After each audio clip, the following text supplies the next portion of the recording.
Hello everyone, welcome to my channel. তো আজকে দেখতে পাচ্ছ আমার সাজগোজ দেখে আর থাম্বনেল টাইটেল দেখে বুঝতেই পারছো কি আজকে।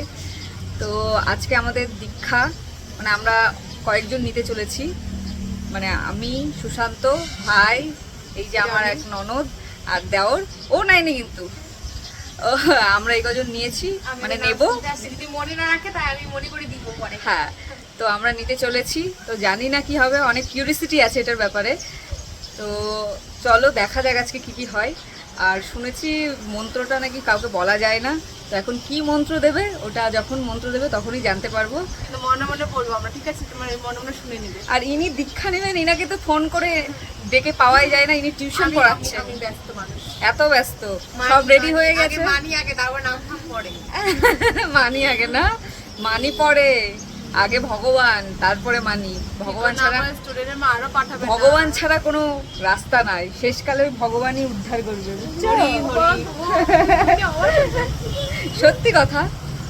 মালাটা পরে কেমন লাগছে? আমার তো খুব ভালো লাগছে। আমারও খুব ভালো লাগছে। এই বিয়ের সময় পরেছিলাম, কিন্তু তখন ওটা ছোট ছোট ছিল, কিন্তু অতটা বুঝতে পারিনি। আমার তো কিন্তু ওটাই ভালো লাগে, ছোট ছোট দেখতে। না, আমার এটা বেশি ভালো লাগছে দেখতে। ব্ল্যাক অ্যান্ড হোয়াইটের মধ্যে আছে তো, খুব সুন্দর লাগছে। একটা ইউনিক, হ্যাঁ, ভালো লাগছে দেখতে। ছেলেরা হচ্ছে ধুতি, পাঞ্জাবি না, ধুতি আর গেঞ্জি পরেছে, ওদেরও খুব সুন্দর লাগছে। চলো তোমাদেরকে দেখাবো ওদের লুকটা। তো আজকে একটা আলাদাই ফিল, একটা আলাদাই ভাইব মনে হচ্ছে। তো চলো পুরো ভিডিওটা দেখো, তোমাদের কেমন লাগে। আশা করি তোমাদের ভালো লাগবে। মা এবার উঠো, ঈশ্বর মঙ্গল করুক, তোমাদের চেতনা চৈতন্য।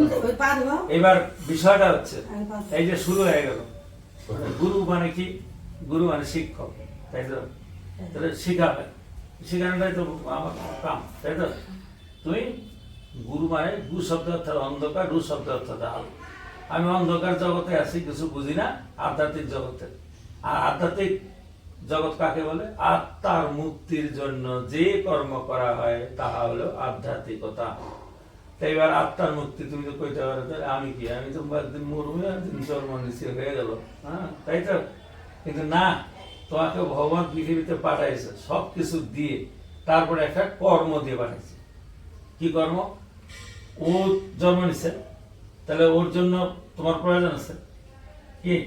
আর তুমি জন্ম নিচ্ছ, তোমার জন্য ওর কি আছে? প্রয়োজন আছে কি? বুঝলা তো আমি কি বলতে চাচ্ছি? তাহলে তুমি মেয়ে হয়ে জন্ম নিচ্ছ, তার একটা ছেলে দরকার আছে, তুমি বিয়ে করবে না, তাহলে ছেলেটার জন্ম দিবে না গোবিন্দ? হ্যাঁ, জন্ম দিয়েছে। তাহলে একটা প্রয়োজনে এক একটা লোককে ভব সংসারে পাঠিয়েছে, ঠিক আছে? এরপর আমরা একে একে গুরুদেবকে পা ধুয়ে বরণ করে নেব। তো বরণ করার আগেই যে আমি প্রণামটা করলাম গুরুদেবকে, তো উনি বললেন এটা ঠিক নিয়ম নয়, প্রত্যেকটা জিনিসেরই কিছু কিছু নিয়ম থাকে, যেটা শেখানোরই আজকে আমাদের উদ্দেশ্য। তো উনি বলে দিলেন কিভাবে প্রণাম করতে হবে। তো এর আগে আমার জানা ছিল না এইভাবে প্রণাম করতে হয়। অনেকবার দেখেছি অনেক গুরুজনদের এভাবে কোনো কীর্তনে বা কোনো গুরুদেবের সামনে এভাবে প্রণাম করতে, তো তখন বুঝতাম না। আমি দীক্ষা নেওয়ার আগে আমাদের যে দৃষ্টিভঙ্গি ছিল, তো দীক্ষা নেওয়ার পরে ঠিক দৃষ্টিভঙ্গিটা অনেকটাই চেঞ্জ হয়েছে। এই জন্যই শুনতাম মা, শাশুড়ি মা এরা বলতেন যে দীক্ষা নাও, দীক্ষা নাও। তখন বুঝিনি যে দীক্ষা কি এমন একটা জিনিস যে নিতেই হবে। তো অনেক কিছুই চেঞ্জ হয়েছে জীবনে, মানে দৃষ্টিভঙ্গি ঠাকুরের প্রতি, মানে আমরা যেভাবে সবাইকে খেতে দিই, খাওয়ার দাওয়ার পর ডাকি, তো তখন সে বুঝতে পারে যে তাকে ডাকা হচ্ছে। তো আমরা ঠাকুরকে যখন ভোগ দিই তখন ঠাকুরকেও তো সেইভাবে ডাকতে হবে, তারপরে না ঠাকুর খেতে আসবে। তো যাই হোক, এখানে সবাই একে একে করে পা ধুয়ে নিল। পা ধুয়ে আমরা বরণ করে নেব গুরুদেবকে। আর আমাদের গুরুদেব খুবই ভালো, উনি মানে ওরকম টিপিক্যাল টাইপের না। এই যে পা ধোয়ানোর পর শুনেছি যে ওই জলটা নাকি খেতে হয়, কিন্তু আমাদের গুরুদেব বলেছে যে না, তোমাদের ওগুলো করতে হবে না, তোমরা তোমাদের মাথায় একটু ছিটিয়ে নেবে নিয়ম রক্ষার্থে, সেটাই অনেক। তো আমাদের খুব ভালো লেগেছে আমাদের গুরুদেবের সাথে পরিচয় হয়ে। তো এই গুরুদেবের কাছ থেকেই আমার কাকিমণিরা দীক্ষিত, আর আমার আর এক ননদ মানে সিতু, ও দীক্ষিত। তো আমাদেরও খুব ভালো লেগেছে ওনার কাছ থেকে দীক্ষা নিয়ে। তো চলো পরে দেখতে থাকো, উনি আরও অনেক কিছু শেখাবে, তোমাদের সাথেও শেয়ার করব, দেখতে থাকো পুরো ভিডিওটা। এই যে আমাদের বড় কাকিমা রান্না শুরু করে ফেলেছে। উনি হচ্ছেন বৈষ্ণবী, তো উনি হচ্ছে নিজেই রান্না করবেন, অন্য কারো মানে যারা দীক্ষা নেয়নি তাদের হাতে খাবেন না। আর সব নিরামিষ বাসনে রান্না হচ্ছে আমাদের অন্য একটা রান্নাঘরে।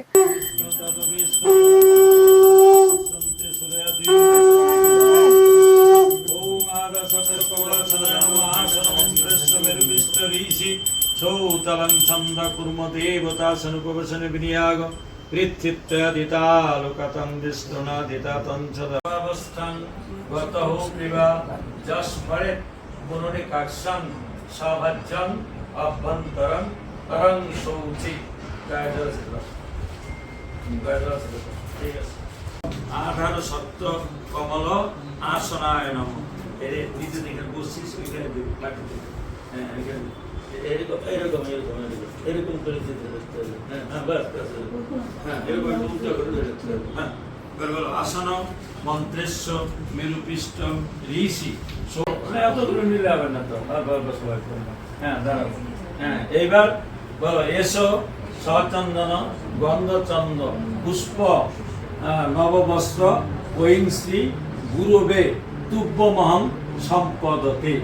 হ্যাঁ এটা উপরে ফুলটা দাও। হ্যাঁ দিয়ে আমার হাতে তুলে দাও। হ্যাঁ সবাই ধরো হ্যাঁ সবাই ধরো দাও। ওম নমঃ স্বস্তি। ঠিক আছে এটা এবার রেখে দাও। বাস ঠিক আছে। এবার এই যে বাবা মা এসে প্রণাম করো। তোমরা তিনজন যারা আছো না প্রণাম করে বলো আমরা হ্যাঁ প্রণাম করে উঠো তারপর জোরাত করো বলো আমরা দীক্ষা নিতে যাচ্ছি অনুমতি দাও। ঠিক আছে দাদা ঠিক আছে ঠিক আছে এইটুকু কাটছে ঠিক আছে। পরের ভিডিওটা আর নিতে পারিনি কারণ এরপরে আমাদের দীক্ষা সম্প্রদান চলছিল, সেটা ভিডিও করা কোনো মতেই পসিবল না। তোমরা জানোই যারা যারা দীক্ষা নিয়েছো। এরপর দীক্ষা সম্প্রদানের পর এখানে ঠাকুরকে ভোগ দেওয়া চলছে। তো ভোগ দেওয়া কমপ্লিটের পর আমরা গুরুদেবকে খেতে দিলাম। খাওয়া দাওয়ার পর গুরুদেব চলে গেলেন। তারপর সবাই বাড়ির সবাই খেতে বসছে, দেখতে পাচ্ছ এখানে সবাই খাওয়া দাওয়া করছে। তো আজকে তো খুবই ভালো লাগলো, আমাদের দিনটা সত্যি খুব ভালো গেল। তো তোমাদের ভিডিওটা দেখে কেমন লাগলো তোমরা অবশ্যই কমেন্টে জানাবে। আশা করছি তোমাদের ভালো লেগেছে। ভগবানের আশীর্বাদে তোমরা সবাই ভালো থেকো, সুস্থ থেকো। দেখা হচ্ছে নেক্সট ভিডিওতে। রাধে রাধে।